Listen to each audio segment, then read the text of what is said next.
Hello, brothers and sisters, fellow Equatorians. This is Sabata with the Equatoria Advocacy Foundation. I'm the Director for Resource Mobilization.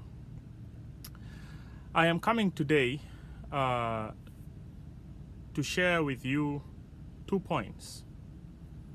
One, I would like to tell you, I would like to recommend that fellow Equatorians shouldn't look at the flag that is flowing in South Sudan and take it as a symbol to identify themselves with it. And this is because the people who have produced that flag have values that you don't share. And I will explain that. The second point that I would like to share with you, fellow Equatorians, is I would like to recommend that from now on you should start seeing those people who have produced this flag and tried to shovel it down you guys' throat, you the nation of South Sudan, that you should identify yourself with that flag. Call those people new colonials, and I will explain that. Let me begin by explaining why you shouldn't identify, or you should not see that flag symbolic of your identification. And let me start with values. First of all, before I even start breaking down on the values part, I would like to remind you, fellow Equatorians, that this flag was produced at a time when the SPLM movement was in session. South Sudan was not a country at the time. Now, the SPLM movement was an organization. They produced the flag. When they produced the flag, there was nothing called nation of South Sudan. There was a nation of Sudan at the time, because South Sudan was not a separate country at that time. When I talk of a nation means collection of the people. Do not confuse that with a state. The state is the government institution. Now, when the flag was formed, the nation of South Sudan did not exist. At a point, the country went through a referendum, and I'm talking about Sudan at the time, in which then the people of South Sudan voted unanimously that they want to be a separate administration from the Sudan, that is calling for autonomy. And at that time, then they were given independence. When they were given independence, then they went through a process of putting together what is called the interim constitution that governed them. Now, right at that time, at that juncture, when the referendum took place, when the election took place, South Sudan was born. And when South Sudan was born, that flag that was produced by the SPLM movement was already existing. And it identified the SPLM movement at the time. It did not identify the nation. It identified the movement.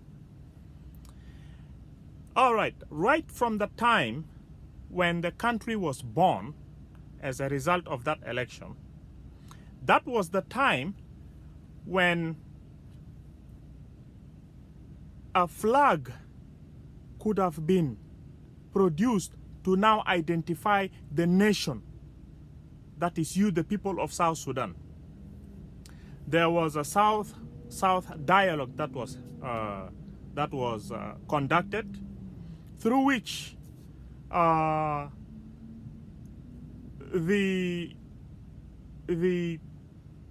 constitution, the interim constitution of the country was eventually negotiated at the time, and all the parties and all stakeholders came together at the time. What was not negotiated at the time was what flag should the country adopt to identify now the people of South Sudan, given the people of South Sudan has become an independent nation from the Sudan at the time. So the fact that the SPLM movement at the time was now coming to an end, it was winding up because the people are transitioning. There was no longer a movement, but now that organization, eventually it was the only huge organization that is now taking what is called seats of the administrative and the power structures that were built into the constitution of the country. It eventually adapted, it brought the flag that identified them when they were a movement. All right. So until today, South Sudan has not adopted a flag that identifies the people of South Sudan. Instead, they kind of the power holders brought the flag that was identifying the movement of the SPLM and gave it to you and said, this is for you. Have you accepted it? Have you taken it? It looked like all this time you have embraced the flag as a symbol that identifies you. But there is something that has come with the flag that you had not known at the time, and there wasn't any way you could have known. And that is the value. Look, the flag carries value of an organization that is characterized by habit of the colonials. This organization is very corrupt. This organization persistently took resources of the people of South Sudan, the nation, and benefited only elites. You, the people, have not benefited anything. Your children have not gone to school as a result of those resources. You do not have good healthcare services as a result of those resources. You do not have infrastructure, good infrastructure, no roads, no nothing. All those resources are taken and pretty much benefited elites. So you have been robbed of it. And not only that, the producers of that flag are now proving that they are even snatching, they are taking your lands in the territory of the equatorial area.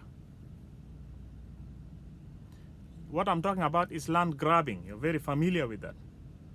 There has been an exercise of land grabbing happening in the equatorial area. They are doing it by failing to put the proper land regulation so that then local governments can administer laws that will prevent land grabbing from not happening. If they do not know how to legislate such kind of policies, at least what they could have done is they could have allowed local governments to have what is called local authority to administer their people without having arbitrary or random intervention from above. But this is not happening. They consistently have disrupted your ways by which you could have organized yourselves under a better administration by basically injecting very random authority from above. Let me give you a very simple example. The incident that has happened in Sherikat is a good example. When the son of the president bulldozed an area and decided to allocate shops that eventually covered some bathrooms, hamamat, that were used for business. So in other words, you are having a business here, and then somebody comes and kind of bulldozes an area in front of this business and covers this business, shuts off the other business, so that the other business then fails to get its advertisement from the people, cannot be seen. It's kind of closed. And he does that because he has that random authority to hit and beat anybody who tries to say this is wrong. And what that then means is, even if you had what is called a local land commission, that, and of course a local land commission is an administrative organ that is expected to implement laws of what is called how to handle issues of lands. But then if you are having a son of a president who kind of abuses authority and uses his authority randomly, does not respect, and is able to use military forces to shovel anybody who comes in front of him or tries to stop him from doing what he wants to do, then that will eventually negate the fact that any local law that could have actually prevented such kind of practices from happening would even function. Because whatever is being put there for laws will eventually just be stepped over by, for lack of a better word, let me say, by the big fish. So in this way, it kind of holds you down from putting together your ability to administer yourselves in a better way. So basically, when you look at these kind of practices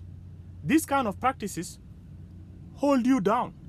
It is like holding you or pressing you down from your way of life, taking away that freedom from you, the freedom that you could have used in order to organize and plan your life better by administering or legislating better policies to basically coordinate your lives in your territory.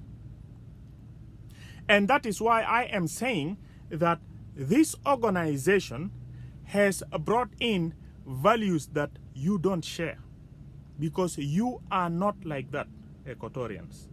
You are not very random. You are very organized. And you have demonstrated this in so many ways. How you have lived since the times of the government of 1972, you have organized yourselves better. And you have arranged yourselves in a way where all these tribes in the equatorial area has never been having problems with each other. You have never been having lands, a problem with lands, but you have always organized yourselves better. That means you have values that you share, values that you are able to enshrine or live under and live comfortably and in peace. But the organization that has come and now established authority, power over you guys, have come with values that you guys don't share. And eventually, imagine an organization that comes with those kind of values that you don't share. if those values were positive and were improving on your life, then you would say, wow, we didn't share those values, but those values are good. Those values are improving on our standards of life. But those values are basically damaging you. You could have been way, way, way somewhere if it is not for the fact that that administration is so arbitrary. And that organization, the way it is basically polarizing your ability to organize yourself better. Now you can imagine settlers from the Jungule area, all right, going into eastern Equatoria and settling in areas of Nimule and injecting destabilizing peace amongst those population, and as a result, the people of the Madi have moved and went inside Uganda and pretty much left the area of Nimule to these aggressive settlers who have just infiltrated those areas with their cattle.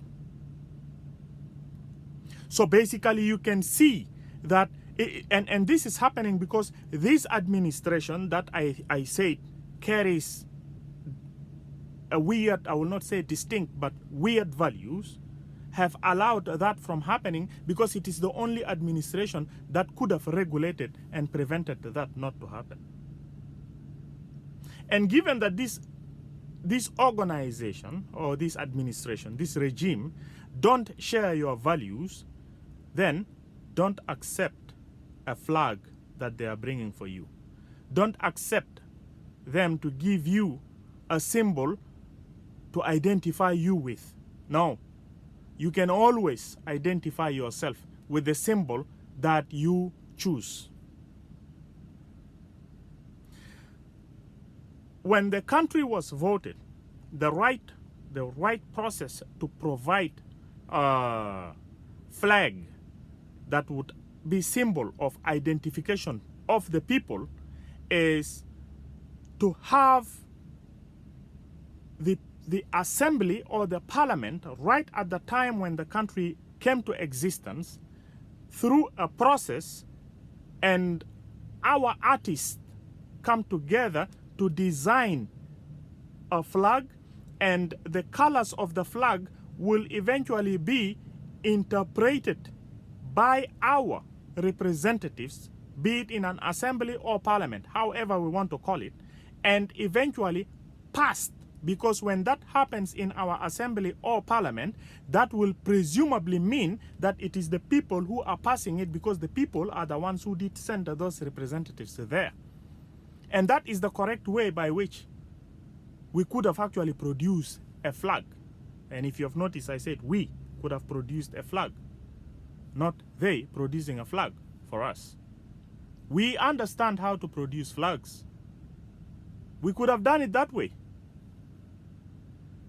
Now, if some other people want to embrace that flag, my recommendation to fellow Equatorians is that you shouldn't embrace the flag. You could have actually cut a slack and just say, you know what, given the flag is over there, I mean, let's take it. After all, those people who have produced the flag fought and provided a platform where we all came and voted for the country. But the thing is, look at the values that they are bringing in right now. Are they making us any happier? The fact that they are carrying values that we don't share, we shouldn't take that flag. We shouldn't identify ourselves with that symbol. The red that is in the middle, that was interpreted by the authors of the flag, that is a flag that could be spilled when South Sudanese are being aggressed, are now the blood of the citizens of the country. Look at what happened in 2013 when they went house to house identifying some innocent South Sudanese citizens simply because they came from the Nuer tribe. Look at what happened in 2012 when they shot at students in Wau. Look at what is happening right now in the equatorial area. I mean, that red in the middle is your blood. Don't take that flag. Don't take that flag. Reject it. Tell the author, look, we are not taking this flag. Besides that, they are even behaving like colonials. And let me explain to you the attributes, the act of colonialism. And then you match it with how they behave, if you will not conclude that they are really colonials. This is for the flag. Now, why should you see them as colonials? What kind of acts, what kind of conducts do colonials have? One, colonials take away your freedom. Colonials deprive you from your way of living. Okay, let me put it this way. If somebody comes in and tries to administer authority over you and educate you and help you live better, that could be through a process of maybe holding you back to a certain degree from freedom, but it could be with an intention to uplift you. But a colonial who comes and simply just denies you from your ways of life simply because the colonial wants to make himself or herself comfortable with your resources, then that's a very, very bad colonial group. Now, look at what is happening in the equatorial area.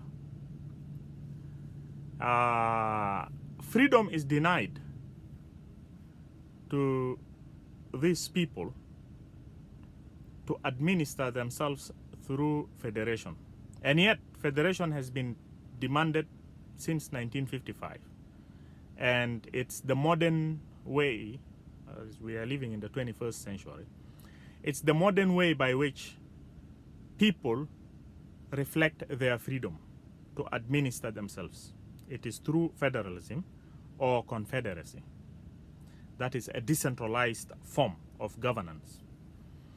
But when you are undergoing what is called a unitary or a centralized authority, then you are not given the freedom to exercise your ability to live comfortably. That means your freedom is being deprived. That means you're being colonized. And this is exactly what is happening right now in South Sudan. The fact that those who have come and try to shovel down a flag down your throat, asking you to take this flag as a symbol of your identity and bringing all those weird values together with the flag, are denying you what is called federalism or confederacy, are denying any form of decentralizing authority and containing authority at only one unit in J1. That qualifies what is called a colonial habit. That is why you should look at this type of an administration as a colonial form of administration, not just a unitary system or unitary form of administration or centralized form of administration, but a colonial one. Because, and I'm asking you to distinguish this, because in a centralized form of governance, the authority that is in the middle could be dispatching authority where everybody is happy about it and nobody complains. But if the central authority dispatches authority that makes the people uncomfortable, actually puts the people in a position of being subjects, then this is a colonial act. This is not a centralized authority that is improving the conditions of living of people. And for that reason, I want you to notice how this centralized authority is handling you. They are handling you with that essence of colonial. All right? And that's why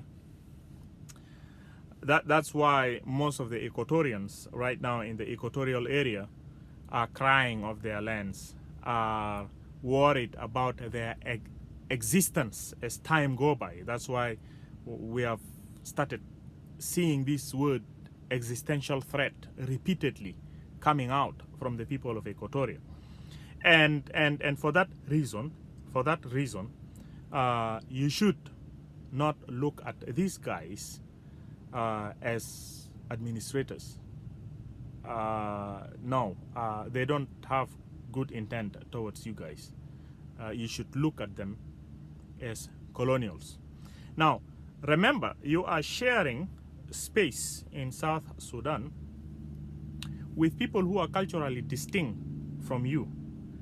And if other people who are not coming from the equatorial areas want to be okay with that kind of an administration or authority, so be it. Because I want you to remember something very important. Culturally, by the way, you Equatorians, as you know all, that you are a collection of tribe, and you are not used to authority that is vertical. All right, you are used to a horizontal authority, and let me tell you what the difference is. A vertical authority is an authority that injects or dispatches power from what is called top to bottom. All right, where everybody at the bottom looks up to the top authority and says, yes sir, bang, yes sir, bang. But you are used to what is called a horizontal authority, where there is what is called check and balances. No one authority seems to be at the top that kind of holds others down. No, it is check and balance. You walk side by side. That is why you Equatorians, you know, you realize even when you're walking at a street, you always walk side by side. But when you look at the others, they kind of walk in a line. There has to be somebody and the next and the next. You know, it's all here. It's ideologued inside here.